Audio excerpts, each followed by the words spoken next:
Welcome to Blueprint Boost for Contractors, the podcast that's your go-to source for unlocking the secrets to successful marketing, gaining valuable insights, and growing your contracting business with less stress. Your host is David Brooks, and he's thrilled to be your guide on this journey. As a seasoned expert in the contracting industry, David understands the challenges you face. That's why each episode is crafted to provide you with actionable strategies and proven blueprints to boost your business to new heights. Hello, everyone. Welcome to another episode of the podcast. I'm your host, David Brooks, powered by Contractor Rhino, your go-to source for all your digital marketing and accounting needs for the trades. For this episode, we have a special guest with us, and I'll allow him to introduce himself. Well, thanks, David. Appreciate having me on Mike Andes. I'm the founder of Augusta Lawn Care. We have about 170 locations around the world, and pleasure to be on today. All right, nice to have you, Mike. Appreciate it. So, can you tell us a little bit about your journey starting out and, how, you got on the path to scaling to 150? Yeah, so I actually started mowing grass when I was 11 years old, and I did that to basically pay my way through college. And I started college when I was pretty young. I was 13 years old when I started college. I thought I was going to become a doctor, so kind of wanted to get an early jump on it, and paid my way through college mowing grass. Called it Andy's Lawn Care, my last name. And when I was 18 years old, I decided to drop out of medical school and do the only thing I really knew how to do, which was mow grass. So that's when I started Augusta Lawn Care. And then, fast forward a few years later, I almost uh, died underneath a dump truck because of a workplace accident, in part because I didn't have systems in the business, but I almost got caught in a PTO of the dump truck. Well, I did get caught in the PTO of the dump truck, but it took a couple weeks of kind of healing up and repair in the hospital, etc. And in that time, realized I did not have a business. I had a business that was built on me working 80, 100 hours a week and not had no systems. And so that was the start of kind of rebuilding the business, recreating systems and procedures. And then from that, we then franchised the business 5 years ago. And yeah, the rest is history. Nice, nice. Well, that's excellent that you were able to grow and scale the business and just within these last 5 years. And also amazing that you were able to survive. We're glad that yeah, it wasn't life fatal or anything like that. Yeah, no, 100%. And so like it was basically I was underneath the dump truck trying to turn on the PTO manually. It was an old dump truck. And so the lever inside of the cab had broken. So I went underneath and I had done it already like 20 times that week. It just broke and we hadn't got around to actually fixing it correctly. And so on my way out from turning on the PTO manually, the lever, my hoodie got caught in the PTO. That's the thing that spins underneath the dump truck. And if you look up PTO accidents on YouTube, you'll get your fair share of gory pictures and videos. And so, fortunately, I was able to get out of it. My bicep got caught on the gearbox, and I was able to fall out. However, it took a while to heal up. So, in that time, though, yeah, just kind of had the realization that hey, like, thank goodness I had good people in place. But without that, I would have been, the business would have absolutely gone under.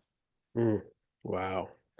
And like during this whole process, what was that specific moment or a milestone that you reached and realized that your business had the potential to scale significantly? It was more a matter of as I rebuilt the business with systems, it started to become very profitable. We had instituted systems like pay for performance, making estimate videos for our crew. Because like I was literally on the hospital bed during that event, video FaceTiming my crew just so they could get the next job done. And so it was like, how do I remove all these bottlenecks that are currently causing me to be in the business every single day? And so by doing that, the business became very profitable. And so I started sharing these videos and what I was doing online.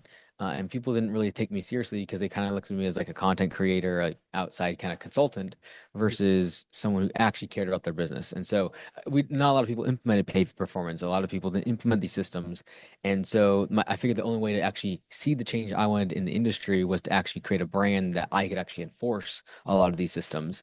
And so that's when we decided to franchise. And we want to get to 1,000 locations, and by doing that, I think put pressure on the industry as a whole to change a lot of their overall kind of stereotypes when it comes to landscaping. Nice, nice. That's a a good way of having a good team and people in place to be able to scale up and grow that out. A business is not a business with, out the proper people in place and the right systems because then everything is just pure chaos. Absolutely. Now, what were some of the, biggest challenges that you faced early on and how'd you overcome them? Yeah, like I think, first off, realizing that, everything I kind of planned in my earlier teens and planning for medical school, et cetera, was kind of thrown out the window, and kind of throwing that away. I think for some it was, professors mostly, the ones that reached out and said like, "Hey, you're throwing away talent," and I see where they're coming from, and the likelihood of success mowing grass and being successful in that in your career is probably lower than being a doctor. So, that was kind of like the first low, and then especially the first few years in business when you're working crazy hours, you don't see a lot of evidence of success. It's very easy to believe what you've been told, and that is that hey, like you made a wrong decision. And then, in terms of other obstacles, I think as the business grows, the types of obstacles get bigger, but you are also gaining the muscle required to actually lift the heavier weight, and so the reps that are required for success. Um, Garner more muscle and it allows you to carry your heavy weight. So like the weight that I carry today is like somewhat relatively easy. 5, 10 years ago could have been crippling. I think last year was really difficult to. We started Copilot CRM, which is a software for home service businesses. We run all of Augusta on it, but we sell it to everyone else too. And last year, like it went through a really, really tough time. We scaled very quickly, but then it really put a lot of infrastructure stress on the system, and we had a lot of problems. And so, having to gut the team, having to reorganize the structure and restructure the code, that was like a very, very difficult time, pretty low moment. But it's like, again, I'd seen the evidence of like, hey, this is what happens. This is part of growth. This is part of the journey. And so it's a little easier to keep your head in the game, honestly, compared to your first and second time when you might be trying to get a business off the ground for the very first time. Can be very, very disillusioned when you start to hit those rock bottoms. Yeah, I love how you mentioned, just within this last year of, having the challenges of scaling, having, your own system in place and then, realizing that you had to retool a little bit, readjust. But it's those moments when you realize that hey, you have to pivot. Sometimes you have to, go backwards to be able to move forward. Absolutely. Now, what are some of the game changers that has been really helpful for your business or just, other, businesses that you've been in contact, whether as far as technology, like you just mentioned, or software, anything that's really been a game changer? Yeah, I think in the 2010s, the differentiator of, good home service businesses versus not, and like the pros versus the noobs, and the people who make money versus the people who don't, was simply like, do you have a good website, and do you have credit cards? Do you accept credit cards?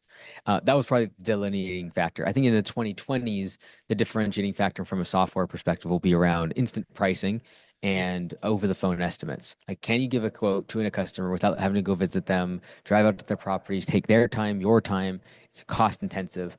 And I think in the 2030s is really when we'll see AI and robotics really start to hit mainstream. Again, the delineator between the pros and the noobs, people who make the money in this industry and the vast majority who don't. And in terms of technology, I think that's a kind of like the delineating factor over the past few decades. Yeah, I love that. I love that breakdown of, 2010s, 2020s, and then moving forward. We did have a podcast speaking about that, being able to do those virtual estimates, being able to set yourself apart, not being able to miss the opportunity to service a new customer by saying, hey, you have to wait 3 weeks for us just to get out to you. Absolutely. Hmm. Now, uh, part of scaling and growing a business is finding great talent, which has been a challenge for many businesses. What's your strategy for finding the right people to join your team? I think as you level up in the company, like it grows, like the type of talent you're looking for is different. And so when I look at talent, I think of it as like 101 is they are a good culture fit. That's like 101 basic. You gotta have someone that has a good culture. They have the same values as you. They believe in the mission of the company, etc. I think 201 version of that is going to be, do they have experience? Have they been in the industry? Have they done the work before? awesome. Like it's difficult to find someone who's culturally a fit, but then it's even more difficult to find someone who has experience. And then like the 301 version, especially as you get into scaling a company very quickly, is you will have gaps in your knowledge and skills that you have to fill with someone else. And that's the 301 version that is been there, done that. Like they've done this before. This is not their first rodeo. They could literally do this without you. And so, you know, when you look at 101, 201, and 301, you have to expect to pay accordingly. Like if these are entry level talent or the skill is required, but they're culturally fitting, great, you'll be a 101, it'll be entry level. If someone who's done this for 10, 15, 20 years, they ran teams, etc. Fantastic. They have experience.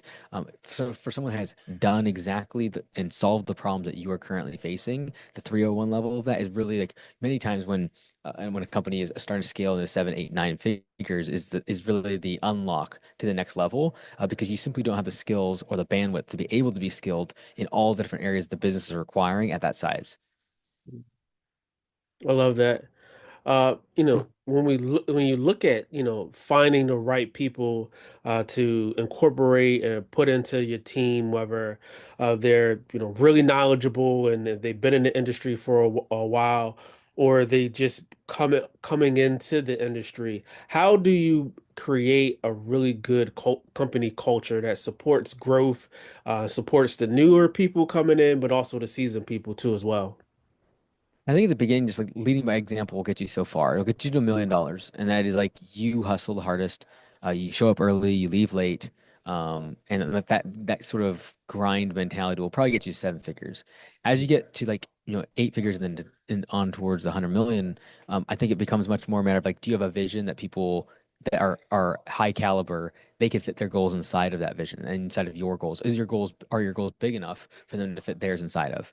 And so I think that becomes much more important because no longer do you have direct contact with each of those people, and so vicariously you'll have to lead them through your vision and what the strategic plan for the business is and where are we going, instead of simply just showing them. And that's kind of like the upgraded version as the business passes seven figures as you grow the business. Hmm. No, that's a really great breakdown. Company culture is so important. Sometimes you hear, organizations where it's, toxic or unorganized and not structured enough, and that unfortunately leads to really great talent and great people leaving. For sure, absolutely. Now, as you're growing and expanding and, moving into that 1 million mark, let's just say you wanted to branch off and create an additional location. How do you expand into another market and then keep that same consistency? Yeah, like the big challenge is having systems in place to be able to do it because running one location where you're there all the time is relatively easy to be able to keep a handle simply through management, through eyeballs on situation. Systems are really tested when you have two locations because you can't be at both places. And so that's when you're going to need a general manager. You're going to need systems around how things are supposed to be done because you can't be there to be the system. And for the vast majority of home service businesses, including myself, when we first started Augusta Lawn Care, I was the system. Everything had to go through me. I was the one that dictated quality, the sales price, the pricing, the closing, etc. So creating a system for each aspect of the business is the important part. And so then the next logical question is, well, how do I create a system? And so I like to think of it more as like, how do I create the conditions by which systems are easier to build? And so there are two things that you can do to make better systems: simplify and standardize. Well, the opposite of that is complexity and then customization. And so specifically in contractor world, it's very, very common that we pride ourselves in our custom work. We pride ourselves in being able to do complex things when there's the exact opposite of what's scalable. Simple services, simple scripts, simple tools, simple equipment that scales. Standardized tools, standardized equipment, standardized materials. These are the type of things that we can do in our business to create the systems that are required to be able to scale up. I really love that. Making it simple, simplifying things and streamlining that across the board. I often see sometimes you have location one, and that's the, start off location. That's where everything started. And then location two is like night and day difference, parallel with what's going on in location one. Yeah, absolutely. Mhm. Now, what role does marketing and branding play a part in scaling up to 1 million? I think the branding aspect is elevated a little bit too much for small businesses where the first, especially 100,000, 200,000 in revenue will simply come down to your ability to sell. And sales is very different than marketing. Sales is much more a matter of like, can you go knock on people's doors, ask them if they have a problem, and sell them something, versus marketing being much more, how do I get my name out there? How do I get my message, my logo, my quote branding of my trucks, my uniforms? And so I think it's an important part to as you begin to scale. I think that many times we actually fall in love with marketing a little too soon, and we get so wrapped up in the logo and the website and how everything looks instead of just actually going and getting customers. And so I usually see the business owners the most successful. They figured out sales before marketing, and then because they figured out marketing, it took what skills they had in sales and just like put them on steroids. And that's really how I see it. It's like if you have good sales ability and then you pair that with marketing, excellent. But if you cannot sell, you're simply going to drive, and you don't have a good product, you're just going to drive more and more attention to a bad product and service that you have. I love that. Yeah, sometimes that uh focus is put too much on the marketing at first, without, nailing down the sales part aspect of it. And you can get caught up in like the minutia maybe of like the color and like everything just has to be perfect, and you're spending more time analyzing just these different things, but they're not creating money for your business. For sure. Now, how do you go about balancing reinvesting money back into the business and ensuring profitability while at the same time trying to maintain a steady path of growth? I actually think that really it's a binary decision. You're either in growth mode or you're in profit mode. To say that we're going to grow the business very, very quickly, we're going to double or triple the business and also be profitable is speaking out both sides of our mouth. And so I believe that to be in growth mode means that when I hit capacity and I don't have any more trucks and equipment and I have so many customers I can't get the work done, I'm going to go hire more people. I'm going to go buy more trucks and hire and get more equipment. That's growth mode. I'm going to extend capacity. The alternative to that is I'm not going to buy more trucks. I'm not going to hire more people, or rather, I'm going to raise prices when I hit capacity. That's when you're in profit mode. And so I believe that when you look at capacity of a business, when you are at capacity, the decision you make then determines whether or not you are in profit mode or you're in growth mode. And I don't believe you can be in both. If you're growing from 200,000 this year to 800,000 next year, like the likelihood of being able to be profitable is very low. You're buying trucks, you're getting equipment, you're having to quote unquote invest back into the business to be able to fund the growth. And so the idea that you're going to double, triple, quadruple the business, but also be drawing a 20-30% profit margin in the bottom line in home services is very unrealistic. And so I much rather think like, what's the capacity of the business based upon if I was using all my trucks, all my equipment, all my employees every single day, full time, that would be my capacity. And once I hit that number and everyone's working full time, all my trucks are out on the road, the trucks are full of employees. Once it gets there, then I have the decision. Do I actually go into profit mode where I raise prices as I get more customers instead of going extending capacity by buying more trucks? Yeah, I love that. It's two different spectrums and aspects of it, growth mode, or just, reinvesting back into the business, or if you're looking at just, like you said, keeping everything the same, and just raising prices when you get to that max capacity point. Yep, for sure. Now, if we were just starting out again, what advice would you give to yourself that you now know that you had no clue back then?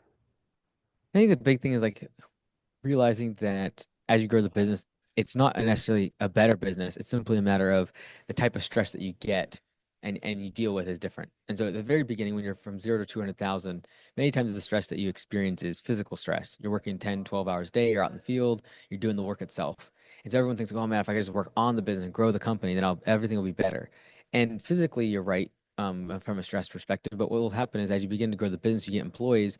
Now you get financial stress because now your margins collapse. Instead of making 60, 70, 80% profit margins, you're lucky to make 20 or 30 because now you have employees and you have overhead and you have all these extra costs. And so the financial stress that's experienced from 200,000 to 800,000 in revenue is typically very difficult, just different. It's a different type of stress.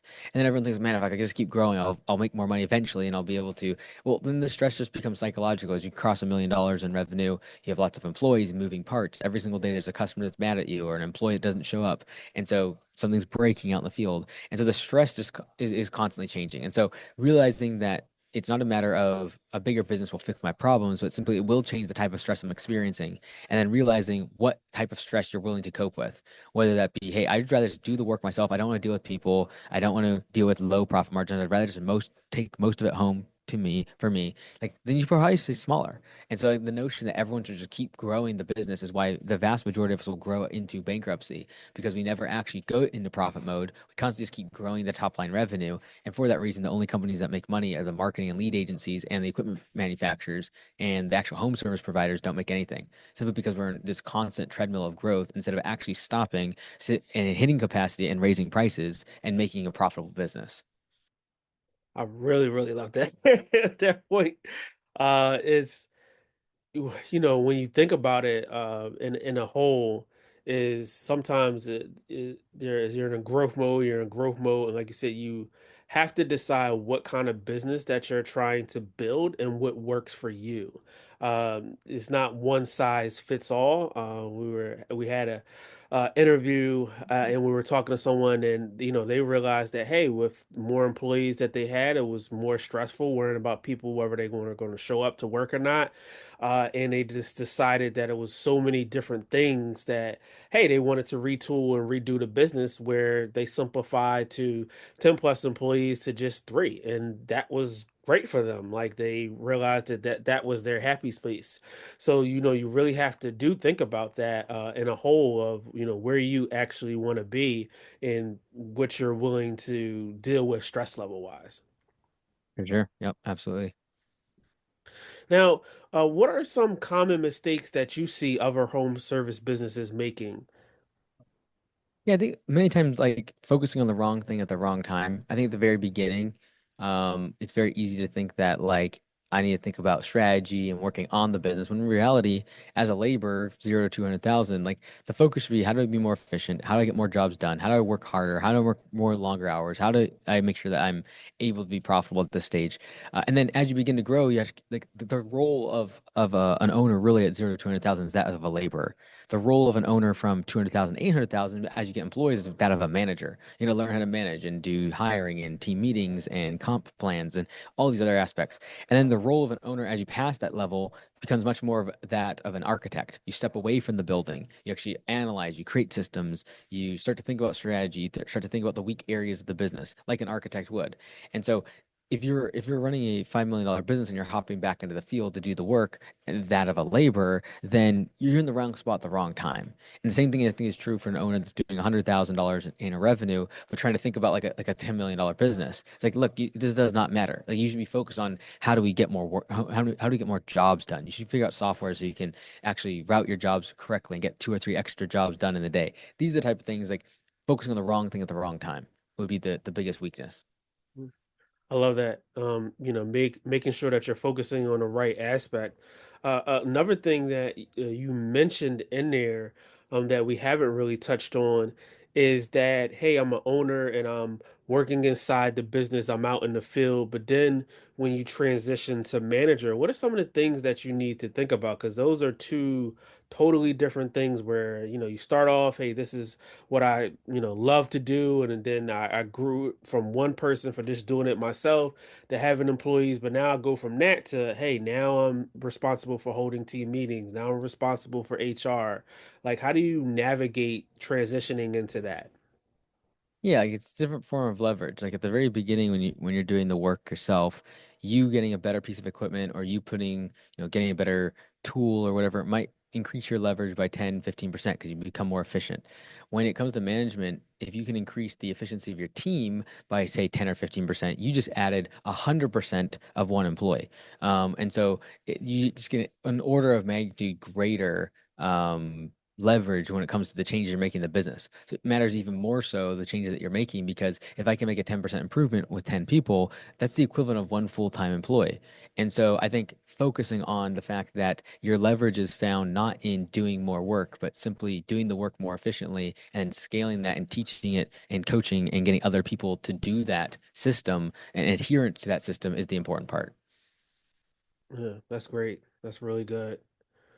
Now, just thinking about some other things along the journey and along the path, do you have any resources or a book that you would recommend that has been instrumental in your journey? Oh yeah, look, my favorite book is Sam Walton's biography, Made in America. And then in terms of like my stuff, it's all free. It's on MikeAndy.com. Like for landscapers, I created an MBA program for entrepreneurs after I finished my MBA. It's all free, just on my website. Perfect. Excellent. Make sure you go check that out, guys. Now, one of the last questions that we have two last questions, and I'll start off with just the first one. How do you stay personally motivated and focused? Yeah, I think like having big enough goals, they'll pull you out of bed, pull you out of bad slumps, pull you out of the times when you want to give up. And so, like, what are the things that actually motivate you? Being clear on those things, defining them, and then just holding yourself accountable to those. Because inevitably there's gonna be times you want to give up, but the only thing that will get you back up on your feet is usually the push of some sort of responsibility, some sort of goal, something in the future that you're striving for. So make sure you have clarity on that. I would say is like extremely important. Excellent, excellent. And last question, what's next for you and your business? And are there any new goals or projects that you're working on? Nothing new. It's really matters like trying to do what we're currently doing better. Trying to obviously grow Augusta in terms of locations, in terms of the support we have for the owners, and then like the software side, same thing. So I between Copilot and Augusta, it's like I just keep doing the same thing better over and over and over again, and the outcome should take care of itself. Okay, excellent, excellent. I did say that was the last question. I'm sorry, but I do have one more. Can you talk about Copilot just a little bit more? Yeah, so it basically is a CRM or customer relationship management tool for home service businesses, specifically if you do recurring jobs. So cleaning, pool cleaning, mowing. When you start getting to like massive projects, like over 100,000, there's other softwares that are probably will serve you better. But yeah, it's there to basically our goal with it is to be able to take the data that's in your software and actually tell you what to do in the business, when you should hire, when you should raise prices, which services are your most profitable, which ones you should cut out. So the goal down the road is to be able to take those KPIs, key performance indicators, and actually tell the business owner what to do next in their business, when they should hire someone, who's their lowest performers on their team. That's really the objective of it. Okay, excellent. Make sure you go check that out, guys. You got it, man. Well, thank you for having me on, David. I really appreciate it. Yeah, no problem. Thanks, Mike, so much for joining us for this podcast. Everyone, thanks so much for listening. Make sure you tune into the next one. Until next time. Thank you for tuning in to another episode of Blueprint Boost for Contractors. We hope you found today's insights and strategies valuable for your contracting business. If you enjoyed the episode, don't forget to hit that subscribe button and please leave us a review. Your feedback helps us bring content that truly matters.